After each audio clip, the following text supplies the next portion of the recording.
Hi everybody, and welcome to Pet First Aid Kits. Today I'm going to talk about products that you can use to stop bleeding. My name is Mary Oquendo, and I would like to thank all the replay viewers. I appreciate you taking the time to watch this. And if you want to learn a little bit more about me, you can always visit my website, which is maryoquendo.com. Hello, thank you for coming. And so some of the products I want to talk about, a little bit first about why I'm sort of like qualified to teach this. I am a certified master pet tech instructor. There's about 11, 12 of us worldwide. Hi, from the Netherlands. Holy cow. Well, thank you for watching. I appreciate that. If you're new to Periscope, if you tap on the screen, you can give me hearts, which is always nice. I appreciate that. But hello, Suze. Oh, I can't pronounce that. I'm sorry. So thank you, everybody, for coming. Like I said, I am a certified master pet tech instructor, and I teach pet first aid and other safety programs within the professional pet industry. So let's talk about some of the stuff. First of all, there are products that you should not use to stop bleeding.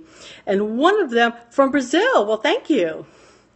One of the products that you should not use is sugar. Sugar is one of those products that are out there that you say you can use to stop bleeding, and yes, it will help to control bleeding on wounds. However, if your pet is diabetic, you can put them into a diabetic shock over that. If a pet is, if a pet is even borderline diabetic, oh, good evening to you too. If a pet is borderline diabetic, the stress of a wound can kind of put them into where their blood sugar starts to rise, and you add sugar into a wound to stop it bleeding. That could be just the little thing it needs to push it into diabetes. So I don't use sugar. I don't recommend you using sugar at all. And that's for both dogs and cats. Now, so what can you use to stop bleeding? Let's look around stuff around your house. You can use tea bags. Black tea bag. Black tea contains tannic acid, and the tannins can help control bleeding. So you can put a dry tea bag on a dog or a cat anywhere that they're bleeding. It's fine. It's not going to cause any harm at all. You can also use flour or cornstarch. Both have they're thickening agents, so that can also help to stop bleeding. There are ice. You can use ice to stop bleeding. Just put like an ice cube on the area. That'll help as well. Because what ice does, it constricts the blood vessel, so it slows down bleeding. Now, there are products that you can use, and some of the products are commercially made, one of which is called Quick Stop, or it may be coming by other names, but it's basically a yellow powder, and it contains iron in it, and that is what stops the bleeding. Now, the problem with products like Quick Stop is they sting. So if you quick a nail, that'll be okay, but if you have a wound, you do not want to put Quick Stop on it because that's going to hurt, and you have a pet that's already in pain. There is something else called Hemastop. That's Hemastop, and it comes in like a chapstick. And it's got the same active ingredient that the Quick Stop has, only it's in a petroleum base, so it doesn't sting. However, it doesn't work as well as Quick Stop. There's a new product out there called Clottit, C-L-O-T-I-T. And I haven't tried it yet, but I'm going to be at a trade show in a couple of weeks, so I will most likely find it there, and then I will be able to try it.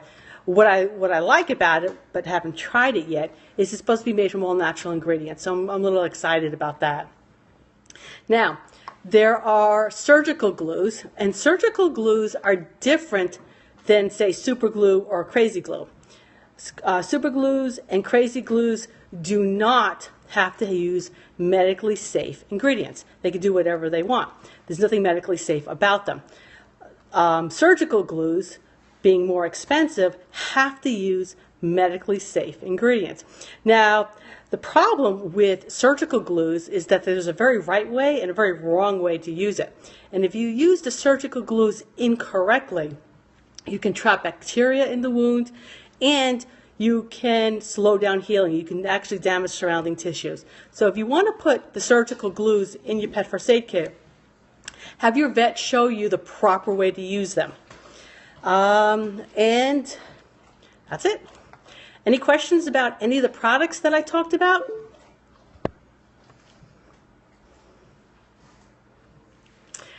If not, one of the most important things about a pet first aid kit is that you actually, if you know how to use the stuff that's in your kit. And so I always highly recommend that you take, tongues. That's a good one.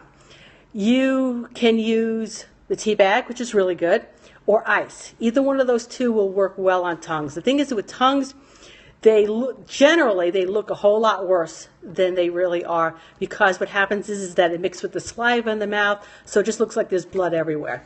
So unless there's like a deep cut, if there's a deep cut on the tongue, then that's an emergency vet visit. But if it's just like a little nick, then a little bit of ice or a tea bag will work well. So I always highly recommend that you take a pet first aid class. And if you can't find a class in your area, feel free to shoot me an email. Again, my website is marioquendo.com, mary@marioquendo.com, and I can help you find a pet first aid class in your area. I have classes that go on, here and there. The next live class that I'm doing is in the middle of October, and it's in Topeka, Kansas. If you want more information on that class, on my website, if you hit the Educator tab and then hit Live Classes. So any other questions?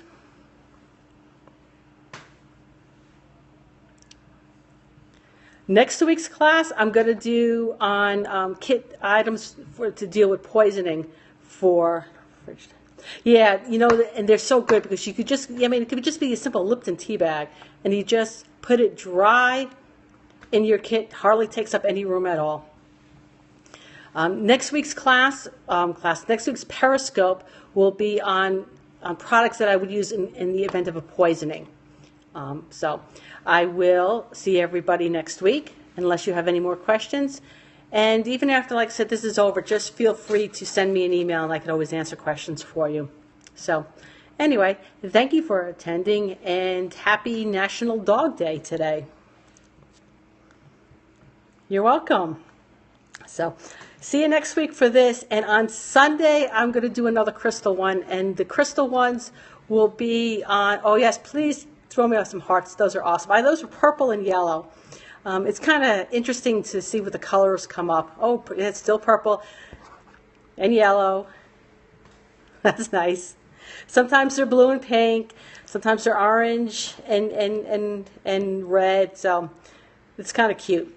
So anyway, like I said, so I'll be here next week for poisoning, and on Sunday I'm going to do something on crystals, and the topic for crystals will be crystals for sleeping.